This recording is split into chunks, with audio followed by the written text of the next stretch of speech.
Hi everybody and welcome to my channel. I'm Diana and this is part 3 of my single and swinging bedtime stories adventures. Part 1 was me going to the swinger club with a date. Part 2 was me going back alone. And I promised a part 3 of do's and don'ts for going to a swinger club as a single woman. If you're enjoying my content, please like, comment, and subscribe. It helps me grow the channel. So, as I said, in part 1, I went there with a date. I didn't get to enjoy the full experience because my date didn't want to be intimate with anybody or me. So I wanted to go back to enjoy the full experience. And I went back by myself and I had an excellent experience. So part 3, I want to talk about why I believe I had a good experience and maybe another single woman out there can replicate it. I do understand that going to a swinger club alone as a single woman is unusual. Like, I could tell by how the staff talked to me and reacted to me that it was unusual. I talked to the staff because I worked in hospitality for 20 years and I make it a point to recognize staff at a hotel or a restaurant when I go. So I was able to gauge their reactions to me and I knew it was unusual. It's unusual, but that doesn't mean that it can't be done and that it can't be done more frequently or in a way that makes it safe and therefore something that more women can do. So first things first, I could go in order of steps, but something that's really important to me to point out is that I believe, and I know I'm in the minority here, but I believe that sex and drugs do not mix. They're like, in my world, they're like oil and water. To me, it just seems extremely risky as a single woman to go to a sex club or go to a swinger club by myself and then start indulging in alcohol use. I don't do drugs. I am D&D free, disease and drug free. And I plan on keeping things that way. So as the farthest I'm willing to go is to have a glass of wine. And I declined both offers of drinks the second time I went by myself. It was a smart thing to do. It's the smartest thing to do. I'm 43. I know myself. I know what my boundaries are. I know what I'm looking for. I know what I enjoy and I know what I don't like.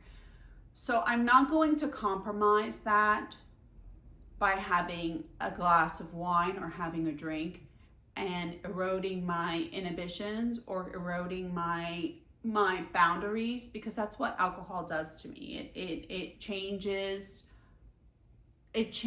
what I'm willing to do. And in order for me to have a safe and fulfilling experience at a sex club, I can't be willing to compromise or break the deal that I've made with myself when I was sober. So I just don't. And I strongly recommend that any single woman going to a club like that abstain from drugs and alcohol. Part number 2, baby steps. Go slow. The first time I went to the swinger club, I didn't engage in any sexual activity. I didn't engage in any sexual activity with my date, and I didn't engage in any sexual activity with any of the other patrons there. I went and I observed, and I was approached twice when I was left alone by my date, but I very firmly said, I'm not interested, thank you. And that was that.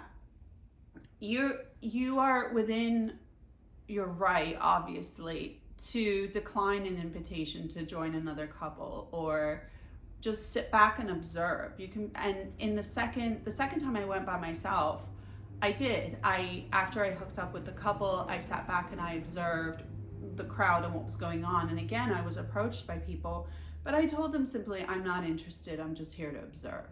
And that's that. You don't need to go and justify yourself or explain yourself any further than that. I have noticed that the clubs on their Instagram pages or on their websites, they offer online memberships. If you join the online membership, it might be like a website that enables you to create a profile, or it might be like a Discord chat. These are amazing opportunities for you to dip your toes into the lifestyle without getting completely wet. Pun intended. Um, they're an amazing opportunity to get involved and meet people and connect with other profiles and connect with people online without having to make that initial, without having to show up to the club at those hours dressed up with that cost investment, and possibly not have a good time. Do the online thing first. Do your online research first and do the online. I think Miami Velvet, it's $10 a month for women. You create a profile and you can start chatting with people. And then with Trapeze, I think it's $20 a month and you can start talking to people.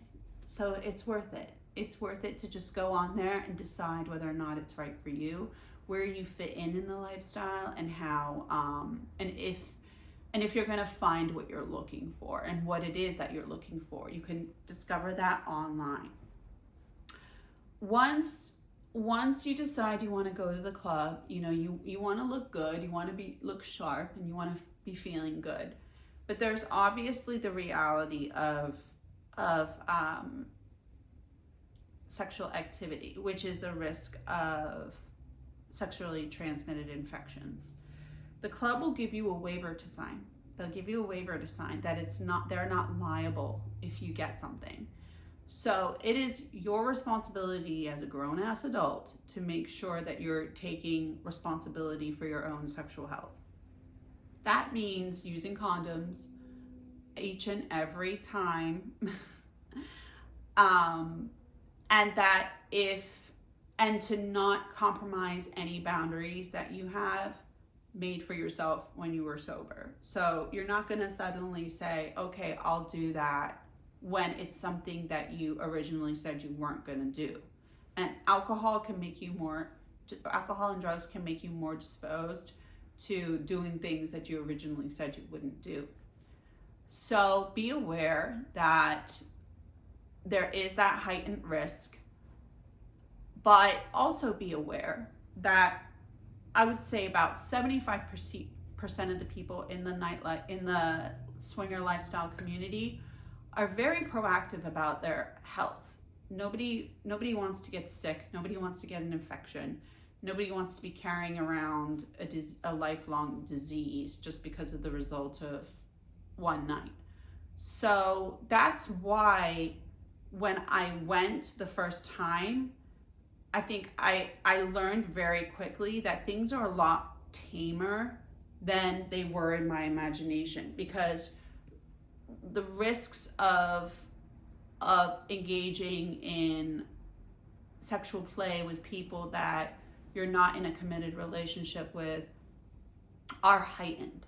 So that's why it was a lot tamer than I thought it had been. They are mitigating risk.